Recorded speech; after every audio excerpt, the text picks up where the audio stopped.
Technological globalization can be defined as the increasing speed of the technological diffusion across the global economy. It refers to the spread of technologies around the globe, and particularly from developed to developing nations. The global flow of technologies has been extensively researched by Arjun Napadarao, who considered technological globalization to be one of five spheres of globalization. He labeled technological globalization the technosphere and explained that is both an effect and cause of globalizations. Examples of technological globalization. 1. Growth of multinational technology corporations. Liberalization of trade and economic globalization have facilitated the growth of multinational corporations like Microsoft, Apple, and Sony. Traveling around the world, chances are the televisions in all the airports are from one of the 4 or 5 major televisions brands. Anywhere in the world, chances are the phones will be made by Samsung, Apple, or another of the major multinational mobile phone corporations. 2. Mobile banking. Mobile banking has allowed people to access money both at home and around the world at a faster pace than ever. In particular, smartphone stock trading apps allow for the ownership of capital to be shuffled around the world faster than ever, helping to speed up globalization and lower the cost of startup capital to facilitate new business development. 3. Mechanization of manufacturing. While not the first thing we think about when considering example of technical globalization, this is one factor that has an enormous impact on our lives.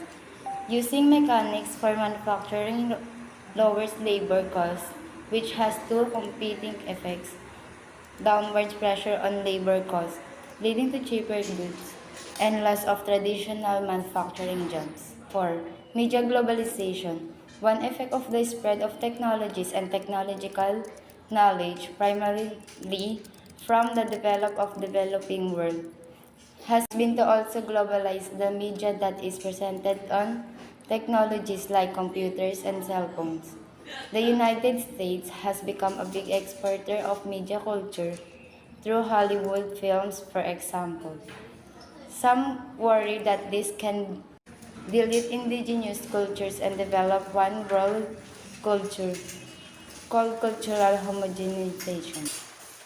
Stages of technological globalization. Number 1. Easier international trade. With digital technologies, we can speed up custom at nation-state borders, move money more efficiently and even more goods faster as air flight innovation improves.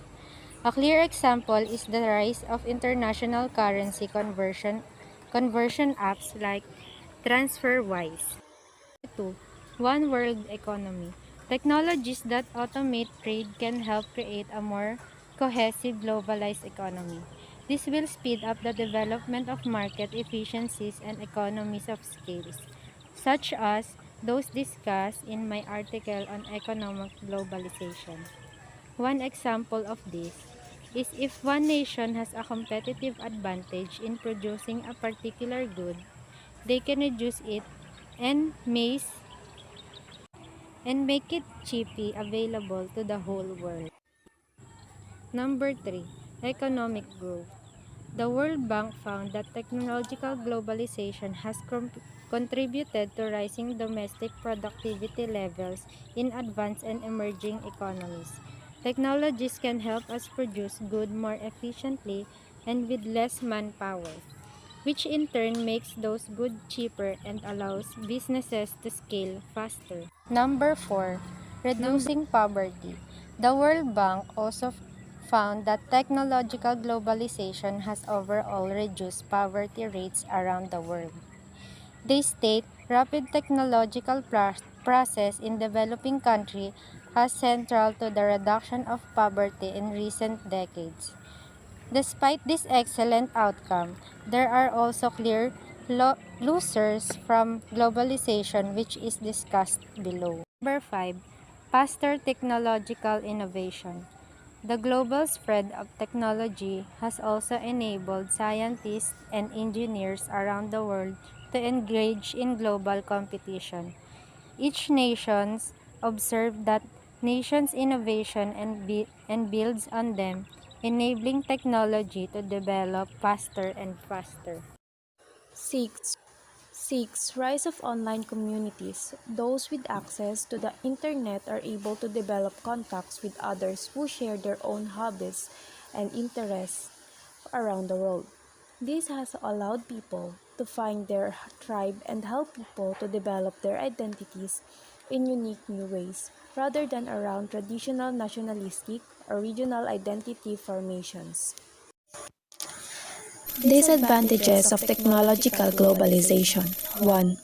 Has not closed the digital divide. The digital divide is a phenomenon that occurs when wealthier people have better access to technology than poorer people. The inequality in the distribution of technology gives a comparative advantage to wealthier developed nations, while technological globalization has allowed technologies to spread around the world faster. The digital divide still exists between the within nations around the world.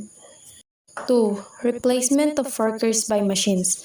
New technologies have been implemented in factories to replace workers in manual tasks. While this has been good for making cheaper goods, many worry that it will destroy entire industry and leave people unemployed and disillusioned. For example, Andrew Young warns of the impact of automated driverless trucks on the trucking industry. 3. Cultural homogenization. As people around the world get access to global media technologies, the dominant media producers, namely the United States and in particular Hollywood, spread their culture around the world. This had led to people blaming globalization for the Disneyfication of culture, while indigenous and local cultures become diluted. 4. Rise of fake news. As internet technologies have enabled anyone to develop their own podcast, YouTube channel, or blog, control over the spread of information has been diluted.